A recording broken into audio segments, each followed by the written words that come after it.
فرمایا تمہارے دنوں میں سب سے بہترین دن جمعہ کا دن ہے، اس لیے اس دن مجھ پہ کثرت سے درود پڑھا کرو۔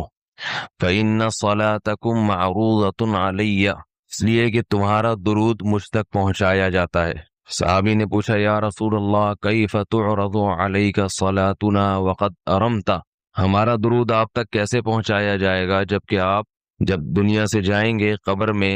جسم آپ کا ختم ہو جائے گا، تو ہمارا درود آپ تک کیسے پہنچے گا؟ تو آپ صلی اللہ علیہ وسلم نے فرمایا ان اللہ حرم علی الارض اجساد الانبیاء، اللہ تعالیٰ نے پیغمبروں کے جسموں پر زمین پر پیغمبروں کے جسموں کو حرام کر دیا ہے۔ زمین کسی پیغمبر کے جسم کو کبھی ختم نہیں کرتی۔ تو یہ بھی امت کا اجماعی عقیدہ ہے کہ جتنے بھی انبیاء ہیں ان کے جسم بالکل سلامت رہتے ہیں۔ شہداء میں تو یہ بہت زیادہ مشاہدہ ہوتا ہے، بہت سارے شہداء کے جسم سلامت رہتے ہیں۔ تو ایک اور حدیث میں آپ صلی اللہ علیہ وسلم نے فرمایا من صلی علیہ صلاۃ صلی اللہ بہا عشرہ، جس نے مجھ پر ایک دفعہ درود بھیجا۔ درود کہتے ہیں نبی صلی اللہ علیہ وسلم کے لیے اللہ تعالیٰ سے خصوصی رحمت کی دعا کرنا۔ ایک ہوتا ہے عام دعا، کسی کے لیے بھی رحمت، صلات کہتے ہیں خصوصی رحمت جو اللہ اپنے خاص بندوں پہ کرتا ہے۔ اس لیے صلات کا جو لفظ ہے نا، یہ درود اور صلات یہ پیغمبر کے علاوہ کسی کے لیے جائز نہیں ہے، کیونکہ یہ صلات خاص کس کے خاصہ ہے؟ یہ پیغمبروں کا۔ اس لیے ہم اللہم صلی علی محمد تو کہہ سکتے ہیں، لیکن یوں نہیں کہہ سکتے اللہم صلی علی فلان۔ تو وہ صلی جو ہے نا، صلات، یہ خاص قسم کی رحمتیں ہوتی ہیں جو اللہ پیغمبروں پر بھیجتے ہیں۔ کبھی قرآن میں آتا ہے اولئک علیہم صلوات من ربہم ورحمہ، کہ جو لوگ صبر کرتے ہیں ان پر اللہ کی خصوصی رحمتیں بھی ہیں اور رحمت بھی ہے۔ تو پتہ چلا صلات اور رحمت میں فرق ہے۔ صلات اعلیٰ قسم کی رحمتوں کو کہتے ہیں۔ تو آپ صلی اللہ علیہ وسلم نے فرمایا جس نے میرے لیے ایک مرتبہ رحمت کی دعا کی، درود شریف پڑھا میرے لیے، تو اللہ اس پر 10 رحمتیں بھیجتے ہیں۔ اور جمعہ کے دن زیادہ فضیلت ہے درود شریف پڑھنے کی۔ البتہ یہ جو جمعہ کے دن میں حدیث مشہور ہے کہ 80 سال کے گناہ معاف ہوتے ہیں جمعہ کے دن درود پڑھنے سے، یہ حدیث سند کے لحاظ سے کمزور ہے۔ لیکن یہ جو میں نے حدیث پڑھی کہ جمعہ کا دن سب سے بہتر دن ہے،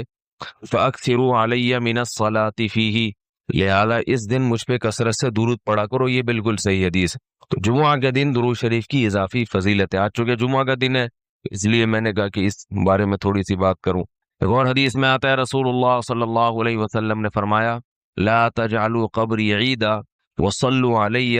فإن صلاتکم تبلغنی حیث کنتم، فرمایا میری قبر کو عیدگاہ نہ بناؤ۔ جیسے میلوں کی جگہ ہوتی ہے نا، میلے ٹھیلے، عید پہ جب سب لوگ جمع ہو کے خوشیاں مناتے ہیں، تو جیسے مزاروں پہ ہوتا ہے نا، قوالیاں ہو رہی ہیں اور یہ میلے ٹھیلے ہو رہے ہیں، آج کل دیکھا ہے۔ تو پہلے زمانے میں بھی جب کوئی نیک آدمی دنیا سے جاتا تھا تو لوگ اس کی قبر پہ دھرنے مار کے بیٹھ جاتے تھے، اور وہ مجاور اور یہ سب جو ہمارے یہاں ہوتا ہے۔ تو آپ صلی اللہ علیہ وسلم نے منع کیا کہ میری قبر کے ساتھ یہ کچھ مت کرو، البتہ مجھ پہ درود پڑھا کرو، اور فرمایا کہ تم جہاں سے بھی درود پڑھو گے یہ مجھ تک پہنچے گا۔ اور حدیث میں رسول اللہ صلی اللہ علیہ وسلم نے فرمایا ما من احد یسلم علی الا رد اللہ علی روحی فارد علیہ، کہ جب بھی کوئی مجھ پر سلام بھیجتا ہے اللہ میری روح کو میرے جسم میں لوٹاتے ہیں اور میں اس کے سلام کا جواب دیتا ہوں۔ اب یہ کیسے ہوتا ہے؟ چونکہ یہ برزخی زندگی میں ہے، لہذا اس کی کیفیات میں اور گہرائی میں جانے کی اجازت نہیں ہے۔ جیسے اللہ بہتر سمجھتے ہیں یہ ہوتا ہے، اس کی حقیقت کا ہمیں علم پوری طرح نہیں ہے، برزخی زندگی ہے۔ اور حدیث میں آتا ہے رسول اللہ صلی اللہ علیہ وسلم نے فرمایا کہ رغم انف رجل ذکرت عنده فلم يصلی علی، اس شخص کی ناک خاک آلودہ ہو جائے جس کے سامنے میرا نام لیا جائے، میرا تذکرہ ہو اور وہ مجھ پہ درود نہ پڑے۔ ایک اور حدیث میں آپ صلی اللہ علیہ وسلم نے فرمایا البخیل من ذکرت عنده فلم يصلی علی، وہ شخص کنجوس ہے، بخیل ہے جس کے سامنے میرا نام آئے اور مجھ پہ درود نہ پڑے۔ یعنی اتنی بڑی شخصیت اور اتنے بڑے محسن اعظم کا تذکرہ آ رہا ہے اور اس کی زبان سے دعا بھی نہیں نکلتی، تو اس سے بڑا کنجوس دنیا میں کون ہو سکتا ہے؟ ایک اور حدیث میں آپ صلی اللہ علیہ وسلم نے ایک شخص کو دعا مانگتے ہوئے دیکھا جس نے درود شریف پڑھے بغیر دعا شروع کر دی، تو آپ صلی اللہ علیہ وسلم نے فرمایا اس نے دعا میں جلدی کی ہے۔ پھر فرمایا تم میں سے جب کسی شخص کو دعا مانگنی ہو تو پہلے اللہ کی حمد و ثنا پڑھے، پھر مجھ پر درود بھیجے۔ قرآن مجید میں بھی اللہ نے حکم دیا ان اللہ وملائکتہ یصلون علی النبی، کہ اللہ اور اس کے فرشتے، اللہ بھی رحمت بھیجتے ہیں اور فرشتے بھی رحمت کی دعا کرتے ہیں، یا ایھا الذین آمنوا صلوا علیہ وسلموا تسلیما، اے ایمان والو تم بھی محمد صلی اللہ علیہ وسلم پر درود بھیجا کرو اور سلام بھیجا کرو۔ درود اور سلام میں فرق یہ ہے کہ درود اللہ کی رحمت، اور سلامت کہتے ہیں کہ ہر برائی سے، ہر مشکل سے، ہر مصیبت سے بچائیں۔ تو کمال جبھی ہوتا ہے جب اللہ ہر شر سے بچا لیں اور اضافی رحمتیں بھی بھیجیں۔ تو علماء نے درود شریف کی حکمتوں میں لکھا ہے کہ درود شریف جو اللہ نے ہمیں پڑھنے کا حکم دیا، اس کی بنیادی وجہ تو سب کو معلوم ہے کہ سب سے زیادہ احسانات اس کائنات میں اللہ کے بعد کس کے ہیں؟ محمد صلی اللہ علیہ وسلم۔ ہمارے شیخ حضرت مفتی رشید احمد صاحب کسی ایک ٹاپک کو لے کے بیان شروع کرتے تھے بعض دفعہ، جیسے غیبت کے خلاف بیان کرنا ہے یا حسد کے خلاف بیان کرنا ہے، درمیان میں کہیں اللہ کی محبت کا ذرا سا تذکرہ آ جاتا نا تو ان کا پورا ٹاپک ہی چینج ہو جاتا تھا، پھر وہ اللہ کی محبت میں اشعار پڑھنا شروع، ایک دم ان کی جو کیفیات ہیں وہ نظر آتا تھا چینج ہو گئی ہیں، بس اللہ کا نام لینے میں، اللہ کی صفات بیان کرنے میں، اللہ کی محبت کی باتوں میں ان کو بہت مزہ آتا تھا، تو وہ ٹاپک ہی چینج ہو جاتا تھا ان کا۔ اس وقت یہ شعر پڑھتے تھے کہ ہماری منزل تو کچھ اور تھی جو بیان ہم لے کے چلے تھے، لیکن دل ہمیں کہیں اور لے گیا۔ ہمارے حضرت کے بھی عجیب ہی حالات تھے، بیان سے پہلے نا اتنی لمبی دعا کرتے تھے کہ ہم کہتے تھے، کیونکہ عصر سے مغرب تک بیان کا ٹائم ہوتا تھا، دور دور سے لوگ آتے تھے، ہمارے حضرت کا معمول نہیں تھا ہاتھ اٹھا کے دعا مانگنے کا، جب بھی کوئی دعا کا کہتا ہاتھ اٹھائے بغیر ہی اس کے لیے دعا کر دیتے تھے۔ اب ہمیں بھی چونکہ حضرت سے محبت ہے نا، تو ہمیں بھی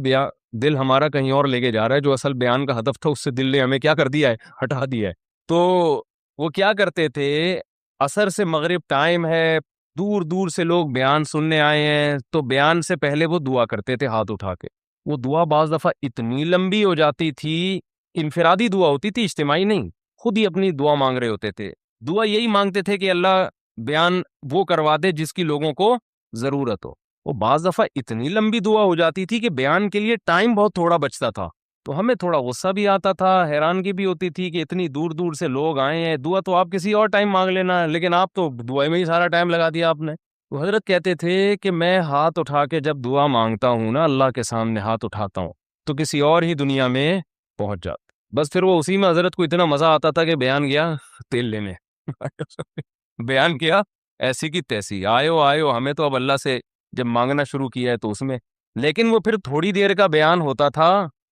حالانکہ نہ کوئی اس میں زمین آسمان کے قلابے ملائے جاتے تھے، نہ کوئی خطابت کے جوہر، سیدھے سادے بیانات ہوتے تھے، لیکن ان بیانات نے ایسی لوگوں کی زندگیوں کو چینج کیا ہے۔ آج لفاظی بہت ہے، درد دل مارکیٹ سے شارٹ ہے، درد دل نہیں ہے، تو ان کی دعا دیکھ کے نا اتنی لمبی دعا کے بعد بیان شروع ہوتا تھا، پھر اس دعا کے آثار ان کے بیان میں جھلک رہے ہوتے تھے۔ تو وہ جب کوئی ٹاپک لے کے چلتے، درمیان میں کہیں اللہ کی محبت کی بات آ گئی نا، تو ان کا پورا بیان چینج ہو جاتا تھا، وہ پھر اللہ کی محبت میں اشعار بہت یاد تھے ہمارے حضرت کو، اتنے اشعار یاد تھے کہ ایک دفعہ کسی نے ان کو کیسٹ دی کہ آپ کو جتنے اشعار یاد ہیں نا اس کیسٹ میں ریکارڈ کر دیں، میرے خیال ہے 1.5 گھنٹے کی وہ کیسٹ تھی، تو حضرت شاعری کرتے کرتے کرتے کرتے کیسٹ پلٹ دی، کرتے کرتے کیسٹ ختم ہو گئی، مگر حضرت کے اشعار ختم نہیں ہوئے، اور وہ سارے اللہ کی محبت میں اشعار پڑھتے تھے۔ تو اس وقت حضرت یہ شعر پڑھا کرتے تھے کہ جب اللہ کی محبت پہ بات شروع ہو جاتی تھی نا، تو پھر کہتے تھے کہ کچھ نہ رستے کا پتہ ہم کو نہ منزل کی خبر، یعنی بیان میں تو اب ہمارا منزل پتہ ہی نہیں، ہم کیا ٹاپک لے کے چلے تھے،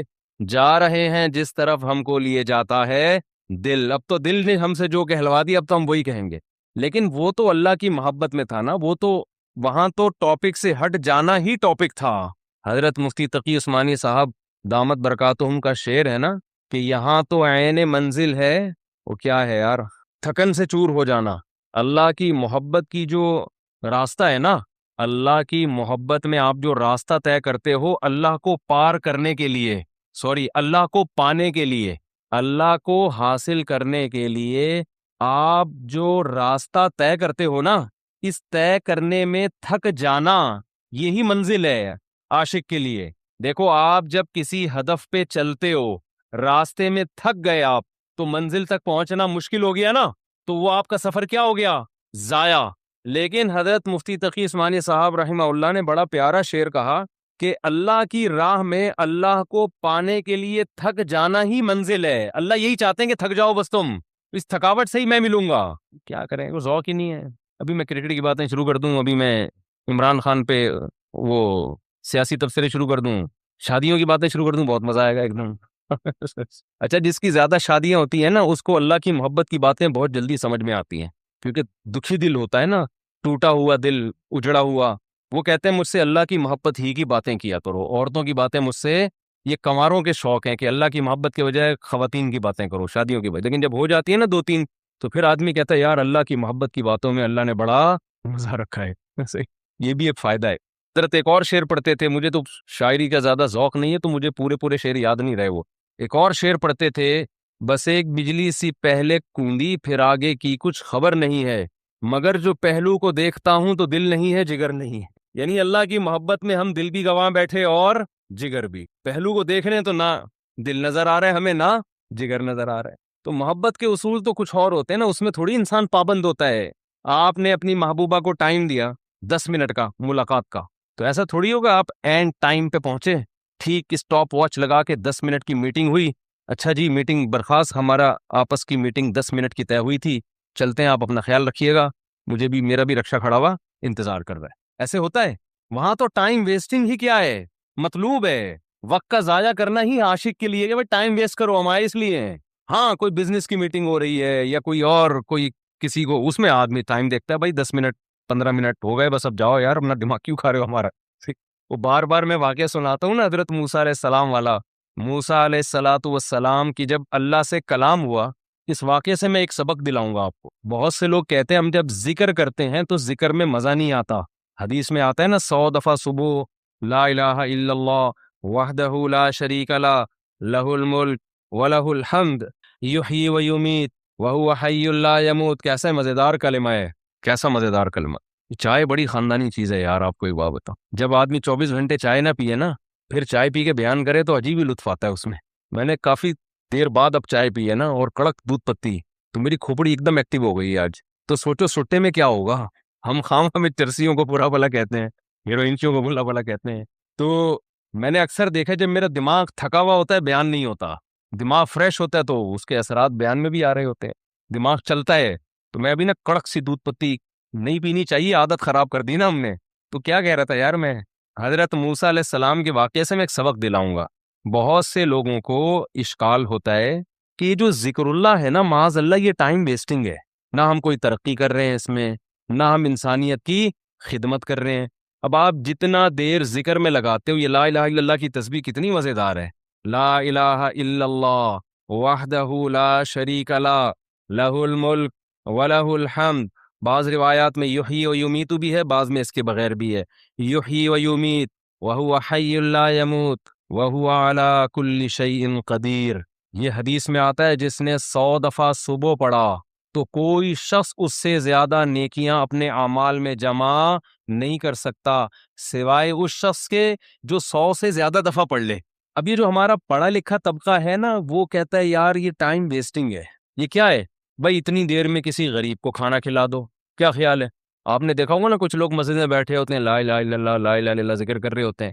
یہ جو ہمارا لبرل طبقہ ان کو بے وقوف سمجھتا ہے کہ یار اتنی دیر میں بزنس کر لیتے، اتنی دیر میں کچھ اور کر لیتے، کچھ ہی غریب کو کھانا کھلا دیتے، یہ کر لیتے وہ کر لیتے، اس کی اپنی فضیلت ہے، اس کی فضیلت کا انکار نہیں ہے، اس کی اپنی فضیلت ہے۔ وَيُطْعِمُونَ الطَّعَامَ عَلَىٰ حُبِّهِ، ہمارے نیک بندے ہماری محبت میں غریبوں کو کھانا کھلاتے ہیں۔ کھانا کھلانا اپنی جگہ، لیکن ذکر کی فضیلت اپنی جگہ۔ ذکر کی اتنی فضیلت ہے کہ رسول اللہ صلی اللہ علیہ وسلم نے ایک حدیث میں فرمایا کہ صحابہ نے پوچھا یا رسول اللہ سب سے افضل عمل کون سا ہے؟ آپ صلی اللہ علیہ وسلم نے فرمایا اللہ کا ذکر کرنا، یہ جو تسبیحات ہیں۔ صحابہ نے عرض کیا یا رسول اللہ کیا جہاد سے بھی افضل ہے؟ یعنی ہم تو فرسٹ ٹائم سن رہے ہیں، ورنہ ہمیشہ ہم نے سنا سب سے افضل عمل کون سا ہے؟ جہاد ہے۔ آج ہم فرسٹ ٹائم سن رہے ہیں کہ سب سے افضل عمل کون سا ہے؟ ذکر اللہ۔ آپ نے فرمایا جہاد سے بھی افضل، یہاں تک کہ تم اللہ کے راستے میں گھوڑا لے کے نکلو اور تمہارے گھوڑے کی ٹانگیں کاٹ دی جائیں، اس سے بھی زیادہ افضل ہے کہ اللہ کا ذکر کرو۔ کہ سورج اور چاند اللہ کی نشانیوں میں سے ایک نشانی ہے، لا ینکسفان بموت احدہم حیاتہ، نہ تو یہ کسی کی موت کی وجہ سے گرن ہوتے ہیں، نہ کسی کی زندگی کی وجہ سے، بل یخوف اللہ بہما عبادہ، اللہ ان کے ذریعے اپنے بندوں کو ڈراتے ہیں۔ یہ بخاری مسلم کی حدیث ہے، اپنے بندوں کو خوف زدہ کرتے ہیں۔ تو یہ اللہ کی نشانیاں ہیں، اور آپ صلی اللہ علیہ وسلم نے اس موقع پر نماز کا حکم دیا، اللہ کے سامنے عاجزی اور انکساری کا حکم دیا۔ دیکھیے یہاں ایک بہت اہم پوائنٹ کی بات ہے ان لوگوں کے لیے جو اسلام کے خلاف ہیں، جو محمد صلی اللہ علیہ وسلم سرور دو عالم سید الانبیاء صلی اللہ علیہ وسلم کو سچا نبی نہیں مانتے، ان کے لیے اس حدیث میں آپ صلی اللہ علیہ وسلم کی نبوت کی ایک بہت زبردست دلیل موجود ہے۔ ایک واقعہ ہوا ہے آپ صلی اللہ علیہ وسلم کے بیٹے کی موت کا، اور عرب یہ ویسے ہی کہا کرتے تھے کوئی بہت بڑا دن ہوگا تو سورج گرہن ہوگا۔ تو کوئی بھی شخص جو جھوٹا نبی ہو، آپ خود بتائیے کہ کیا وہ ایسے موقع پہ اس واقعے کو اپنے حق میں کیش نہیں کرائے گا، اور وہ یہ کہے گا نہیں کہ میں تو پہلے ہی کہتا تھا کہ میں بہت بڑی شخصیت ہوں اور میرے بیٹے کی موت ہونا، ایک پیغمبر کے بیٹے کی موت ہونا ہے تو یقیناً یہ اس اللہ کی طرف سے ایک نشانیاں ہے، یہ نشانی ہے سورج کا گرہن ہونا، یہ بتانے کے لیے ہے کہ واقعی یہ بہت بڑا دن ہے، اور میں یعنی یہ بہت بڑا دن اس اعتبار سے کہ ایک نبی کے بیٹے کی موت واقع ہوئی ہے۔ لیکن آپ صلی اللہ علیہ وسلم نے یہ سب نہیں کیا، اور آپ نے بتایا کہ سورج اور چاند کے گرہن ہونے کا کسی کی موت یا زندگی سے کوئی تعلق نہیں، اور سائنس نے بھی ثابت کر دیا ہے کہ یہ ایک سائنٹیفک حقیقت ہے کہ جب زمین اور سورج کے درمیان چاند آ جائے تو سورج گرہن ہو جاتا ہے، اور جب چاند اور سورج کے درمیان زمین آ جائے اور سورج کی روشنی چاند تک نہ پہنچ رہی ہو تو چاند گرہن ہو جاتا ہے۔ تو یہ اس میں عبرت کی بات بھی ہے ان لوگوں کے لیے جو آپ صلی اللہ علیہ وسلم کی نبوت میں شک کرتے ہیں۔ البتہ آپ صلی اللہ علیہ وسلم نے اس موقع پر ہمیں حکم دیا کہ اللہ سے تضرع اور عاجزی اور انکساری کی جائے، اپنے گناہوں کی معافی مانگی جائے، اور نماز آپ صلی اللہ علیہ وسلم نے پڑھی۔ اس پہ بھی بعض لوگ اشکال کرتے ہیں کہ یہ جب ایک نیچرل پروسیس ہے تو اس میں اتنا گھبرانے کی، کیونکہ حدیث میں آتا ہے آپ صلی اللہ علیہ وسلم بہت گھبرائے، تو اس میں گھبرانے کی کیا بات ہے؟ تو یاد رکھیے ہر نیچرل پروسیس جو ایک عام معمول سے ہٹ کر ہو اس میں انسان کے لیے ایک عبرت کی بات ہوتی ہے۔ ہم دیکھتے ہیں رسول اللہ صلی اللہ علیہ وسلم کے دور میں جب تیز ہوا چلتی تھی اور بارش سے پہلے ہوا چلا کرتی تھی تیز ہوائیں، تو آپ صلی اللہ علیہ وسلم گھبرا کے مسجد کی طرف دوڑتے، عاجزی انکساری کرتے، اللہ تعالیٰ سے یہ کہتے کہ اللہ تو نے تو مجھ سے وعدہ کیا کہ جب تک میں ان کے درمیان موجود ہوں تو ان کو عذاب نہیں دے گا۔ تو یہ خوف کا غلبہ تھا آپ صلی اللہ علیہ وسلم پر۔ کیوں؟ وجہ اس کی یہ تھی کہ یہی حالات قوم عاد اور قوم سمود پر بھی آئے ہیں۔ قرآن میں آتا ہے نا فَلَمَّا رَأَوْهُ عَارِضًا مُسْتَقْبِلَ أَوْدِيَتِهِمْ قَالُوا هَذَا عَارِضٌ مُمْطِرُنَا بل هو ما استعجلتم به ريح فيها عذاب أليم تدمر كل شيء بأمر ربها فأصبحوا لا يرى إلا مساكنهم، کہ وہ بادلوں کو دیکھ کے کہنے لگے یہ تو ایک معمول کے مطابق بادل ہیں جو برسیں گے اور بارش ہوگی۔ تو پیغمبر نے کیا کہا کہ یہ بارش نہیں ہے بلکہ یہ وہ عذاب ہے جس کی تم جلدی کیا کرتے تھے، اور اس میں ایک ایسی ہوا ہے جو اللہ کے حکم سے ہر چیز کو ہلاک کر دے گی۔ اور پھر ان پر ایک ہفتہ عذاب آیا، اور قرآن کہتا ہے کہ وہ ایسے پڑھ کے ہلاک ہو گئے کہ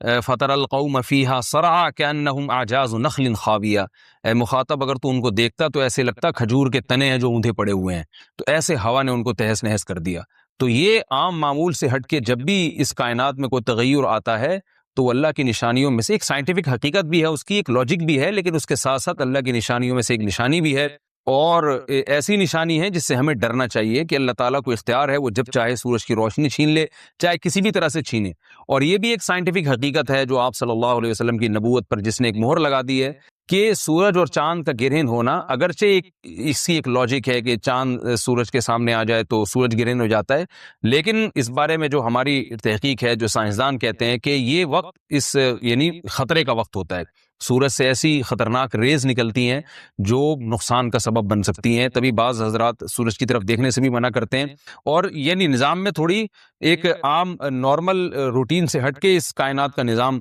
چلتا ہے، تو اس لیے یہ اس کائنات کے لیے، زمین کے لیے ڈینجرس ہو سکتا ہے، اور جو گریوٹی اور جو کشش کا نظام ہے اس میں بھی خلل واقع ہوتا ہے۔ تو ایسا نہیں ہے کہ یہ بالکل ایک نارمل کنڈیشن ہوتی ہے اور اس کا کوئی نقصان ہی نہیں ہے، یہ بالکل غلط ہے، اس میں نقصان کا بہرحال خطرہ ہے، اور اس بات کا امکان موجود ہوتا ہے کہ قدرت انسانوں سے انتقام لے یا انسانوں کو نقصان پہنچائے۔ اور ویسے بھی جن کے دلوں میں اللہ کا خوف ہوتا ہے وہ تو ویسے ہی اللہ کے وَهُم مِّن خَشْيَتِهِ، قرآن مجید میں اللہ تعالیٰ کے ارشاد ہے کہ مشرکین بار بار یہ سوال پوچھتے تھے قیامت کب آئے گی کب آئے گی، اللہ فرماتے ہیں لیکن جو مومنین ہیں ان کو اس سے غرض نہیں ہے کہ کب آئے گی، وَالَّذِينَ آمَنُوا مُشْفِقُونَ مِنْهَا، وہ تو قیامت سے گھبراتے ہیں کہ پتہ نہیں ابھی نہ آ جائے۔ تو جس کے دل میں اللہ کا خوف ہوتا ہے اس کے زندگی گزارنے کا طریقہ کچھ اور ہوتا ہے، وہ بات بات پہ اللہ سے ڈرتا ہے، اس کو اللہ سے ڈرنے کا بہانہ چاہیے، اس کو توبہ کا بہانہ چاہیے۔ تو اس بحث میں پڑھنا کہ یہ تو ایک لاجیکلی ایک سورج کی روشنی غائب ہو جائے گی، وہ ٹھیک ہے، یہ سائنسدانوں کا شعبہ ہے کہ کیوں غائب ہو رہی ہے، ماہرین فلکیات کا شعبہ ہے، لیکن اہل ایمان کا جو کام ہے اس موقع پر، ان کا جو وظیفہ ہے وہ یہ کہیں کہ اللہ کی نشانیوں میں سے ایک نشانی ہے، اللہ اپنی قدرت دنیا میں دکھاتا ہے کہ میں یہ بھی کر سکتا ہوں، چاہے کسی بھی طریقے سے کروں، تو ہمیں اس موقع پر بہرحال اللہ کے سامنے جھکنا چاہیے، اپنے گناہوں سے معافی مانگنی چاہیے، اور وہی عمل کرنا چاہیے جو رسول اللہ صلی اللہ علیہ وسلم نے ہمیں بتایا ہے، اور اس بارے میں جو توہمات پھیلے ہوئے ہیں اس سے بھی ہمیں اجتناب کرنا چاہیے۔ جیسے نبی صلی اللہ علیہ وسلم نے عربوں کے وہم کو دور کیا ہے، بھائی اس کا کسی کی موت اور زندگی سے کوئی تعلق نہیں ہے، تو اسی طرح آج کل لوگوں میں ایک سورج اور چاند گرہن ہونے کے بارے میں وہم بھی بہت ہے کہ پتہ نہیں کیا ہو جائے گا، حاملہ عورتیں نہ نکلیں، فلانا نہ کرے، اور فلانا خربوزہ نہ کھائے، اس موقع پر کسی نے تربوز کھا لیا تو یہ ہو جائے گا، الٹی الٹی باتیں پتہ نہیں کیا کیا مشہور ہیں، یہ خربوزے تربوز کی تو میں ویسے ہی مثال دے رہا ہوں۔ تو کوئی بھی چیز جب کہنی ہو تو پوری طرح سے اس کی ریسرچ کریں۔ مجھے نہیں پتا حاملہ عورت کو فائدہ ہوتا ہے نقصان ہوتا ہے سورج گرہن ہونے سے، لیکن اگر نقصان بھی ہوتا ہے تو اس کی کوئی مستند دلیل ہونی چاہیے آپ کے پاس، ایسے ہی سنی سنائی باتیں آگے نقل نہ کریں۔ تو بہرحال ہمیں جو کرنے کا کام ہے، جو رسول اللہ صلی اللہ علیہ وسلم نے بتایا ہے، وہ کام بخاری اور مسلم کی حدیث کے مطابق نماز ہے، انفرادی بھی ہے، جماعت سے بھی ہے، مستحب یہ ہے کہ جماعت سے نماز پڑھی جائے مسجد میں یا کسی بھی میدان میں، اور 2 رکعتیں امام پڑھائیں گے، اور اس میں سرن تلاوت بھی کر سکتے ہیں، جہری تلاوت بھی کر سکتے ہیں، دونوں رائے ہیں علماء کی۔ آج کل جہری کو اس لیے ترجیح دی جاتی ہے کہ صلاۃ کسوف میں جو رسول اللہ صلی اللہ علیہ وسلم کی سنت ہے وہ لمبی نماز ہے، تو لمبی نماز پڑھیں گے تو اگر آپ آہستہ آواز سے پڑھیں گے تو لوگوں کو تھکاوٹ کا احساس زیادہ ہوتا ہے، جہری پڑھیں گے تو تھکاوٹ کا احساس کم ہوتا ہے، تو اس لیے دونوں قولوں پہ فتویٰ دیا جاتا ہے، وہ ایک قول راجح ہے اور ایک میں آسانی ہے، تو آسانی اس قول میں ہے کہ جہری تلاوت کی جائے، اس میں لوگوں کو نماز میں کھڑا رہنا آسان ہوتا ہے، تو لمبی سے لمبی نماز پڑھی جائے، اس میں 2 رکعتیں پڑھی جائیں اور خوب طول دیا جائے اس کو، اور اتنا طول دینا کہ لوگوں کا خطرہ ہو کہ نماز ہی چھوڑ کے بھاگ جائیں گے، یہ بہرحال درست نہیں ہے، کیونکہ آپ صلی اللہ علیہ وسلم نے امام کو مقتدیوں کی رعایت کا حکم دیا ہے۔ اور کوئی جماعت سے نماز میں شریک نہیں ہو سکتا تو گھر میں نماز پڑھیں، انفرادی نماز پڑھیں، نماز نہیں پڑھ سکتے تو توبہ استغفار کریں۔ بہرحال یہ وقت جو ہے توبہ استغفار کا ہے، اپنے گناہوں سے معافی مانگنے کا ہے، کہ سورج اور چاند اللہ کی نشانیوں میں سے ایک نشانی ہے، لا ینکسفان بموت احدہم حیاتہ،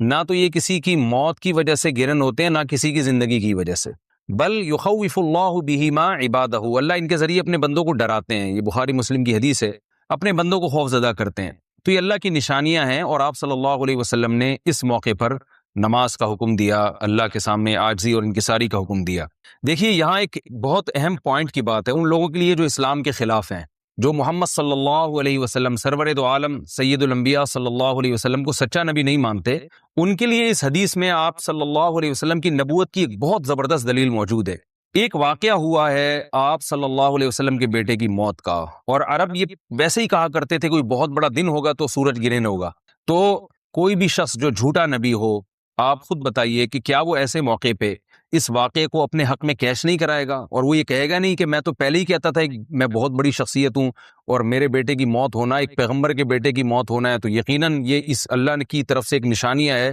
یہ نشانی ہے سورج کا گرہن ہونا، یہ بتانے کے لیے ہے کہ واقعی یہ بہت بڑا دن ہے، اور میں یعنی یہ بہت بڑا دن اس اعتبار سے کہ ایک نبی کے بیٹے کی موت واقع ہوئی ہے۔ لیکن آپ صلی اللہ علیہ وسلم نے یہ سب نہیں کیا، اور آپ نے بتایا کہ سورج اور چاند کے گرہن ہونے کا کسی کی موت یا زندگی سے کوئی تعلق نہیں، اور آج سائنس نے بھی ثابت کر دیا ہے کہ یہ ایک سائنٹیفک حقیقت ہے کہ جب زمین اور سورج کے درمیان چاند آ جائے تو سورج گرہن ہو جاتا ہے، اور جب چاند اور سورج کے درمیان زمین آ جائے اور سورج کی روشنی چاند تک نہ پہنچ رہی ہو تو چاند گرہن ہو جاتا ہے۔ تو یہ اس میں عبرت کی بات بھی ہے ان لوگوں کے لیے جو آپ صلی اللہ علیہ وسلم کی نبوت میں شک کرتے ہیں۔ البتہ آپ صلی اللہ علیہ وسلم نے اس موقع پر ہمیں حکم دیا کہ اللہ سے تضرع اور عاجزی اور انکساری کی جائے، اپنے گناہوں کی معافی مانگی جائے، اور نماز آپ صلی اللہ علیہ وسلم نے پڑھی۔ اس پہ بھی بعض لوگ اشکال کرتے ہیں کہ یہ جب ایک نیچرل پروسیس ہے تو اس میں اتنا گھبرانے کی، کیونکہ حدیث میں آتا ہے آپ صلی اللہ علیہ وسلم بہت گھبرائے، تو اس میں گھبرانے کی کیا بات ہے؟ تو یاد رکھیے ہر نیچرل پروسیس جو ایک عام معمول سے ہٹ کر ہو اس میں انسان کے لیے ایک عبرت کی بات ہوتی ہے۔ ہم دیکھتے ہیں رسول اللہ صلی اللہ علیہ وسلم کے دور میں جب تیز ہوا چلتی تھی اور بارش سے پہلے ہوا چلا کرتی تھی تیز ہوائیں، تو آپ صلی اللہ علیہ وسلم گھبرا کے مسجد کی طرف دوڑتے، عاجزی انکساری کرتے، اللہ تعالیٰ سے یہ کہتے کہ اللہ تو نے تو مجھ سے وعدہ کیا ہے کہ جب تک میں ان کے درمیان موجود ہوں تو ان کو عذاب نہیں دے گا، تو تو یہ خوف کا غلبہ تھا آپ صلی اللہ علیہ وسلم پر. کیوں؟ وجہ اس کی یہ تھی کہ یہی حالات قوم عاد اور قوم سمود پر بھی آئے ہیں. قرآن میں آتا ہے نا فلما رأوه عارضا مستقبل اودیتهم قالوا هذا عارض ممطرنا بل هو ما استعجلتم به ريح فيها عذاب أليم تدمر كل شيء بأمر ربها فأصبحوا لا يرى إلا مساكنهم. کہ وہ بادلوں کو دیکھ کے کہنے لگے یہ تو ایک معمول کے مطابق بادل ہیں جو برسیں گے اور بارش ہوگی. تو پیغمبر نے کیا کہا کہ یہ بارش نہیں ہے بلکہ یہ وہ عذاب ہے جس کی تم جلدی کیا کرتے تھے، اور اس میں ایک ایسی ہوا ہے جو اللہ کے حکم سے ہر چیز کو ہلاک کر دے گی. اور پھر ان پر ایک ہفتہ عذاب آیا، اور قرآن کہتا ہے کہ وہ ایسے پڑھ کے ہلاک ہو گئے کہ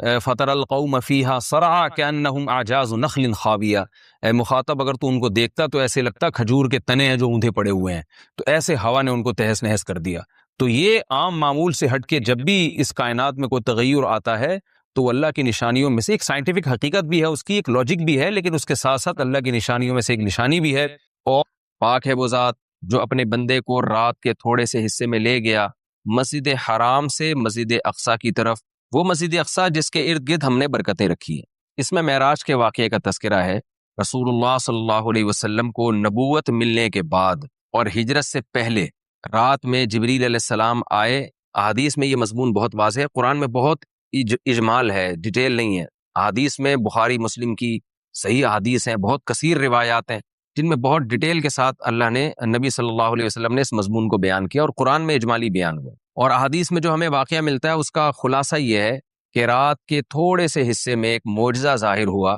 اللہ تعالیٰ نے اپنے حبیب صلی اللہ علیہ وسلم کو رات کے تھوڑے سے حصے میں براق پر بٹھایا، براق جو خچر کو کہتے ہیں عربی میں، اور وہ بجلی کی تیزی کے ساتھ اس نے سفر کیا. مسجد حرام سے راتوں رات وہ لے کر گیا مسجد اقصیٰ. پھر احادیث میں آتا ہے کہ قرآن میں تو اتنا ہی ہے کہ مسجد حرام سے مسجد اقصیٰ لے کر گیا تاکہ ہم اپنی بڑی بڑی نشانیاں دکھائیں. اس میں اشارہ ہے کہ اور بھی پھر اللہ تعالیٰ نے آپ کو نشانیاں دکھائیں، جس کی تفصیل حدیث میں ہے کہ اللہ تعالیٰ آسمانوں پہ لے کر گیا آپ کو. تو براق پر آپ صلی اللہ علیہ وسلم انتہائی تیز رفتاری کے ساتھ، بجلی کی رفتار کے ساتھ آپ صلی اللہ علیہ وسلم کو مسجد حرام سے مسجد اقصیٰ لے جایا گیا. اور مسجد اقصیٰ میں احادیث میں آتا ہے کہ سارے پیغمبروں کا اجتماع ہوا، آپ صلی اللہ علیہ وسلم نے تمام پیغمبروں کو نماز پڑھائی. پھر اس کے بعد وہاں سے آپ کو آسمانوں کا سفر کرایا گیا. پھر ہر پیغمبر کو کہ اپنے اپنے آسمانوں پہ ٹھکانے ہیں، وہاں بھی اللہ تعالیٰ نے رسول اللہ صلی اللہ علیہ وسلم کی ملاقات کروائی. احادیث میں آتا ہے آپ صلی اللہ علیہ وسلم موسیٰ علیہ السلام سے ملے، اور آپ نے موسیٰ علیہ السلام کا حلیہ بیان کیا. آپ صلی اللہ علیہ وسلم یوسف علیہ السلام سے ملے، اور آپ نے فرمایا کہ میں جب ملا تو میں نے دیکھا کہ آدھی دنیا کا، یعنی اس دنیا میں جتنا حسن ہے اکیلا آدھا اللہ نے یوسف علیہ السلام کو دیا ہے. ابراہیم علیہ السلام سے ملاقات ہوئی. پھر سدرۃ المنتہا تک آپ کو لے جایا گیا، جیسے کہ سورہ نجم میں ہے وَلَقَدْ رَآهُ مَرَّةً أُخْرَىٰ کہ اللہ نے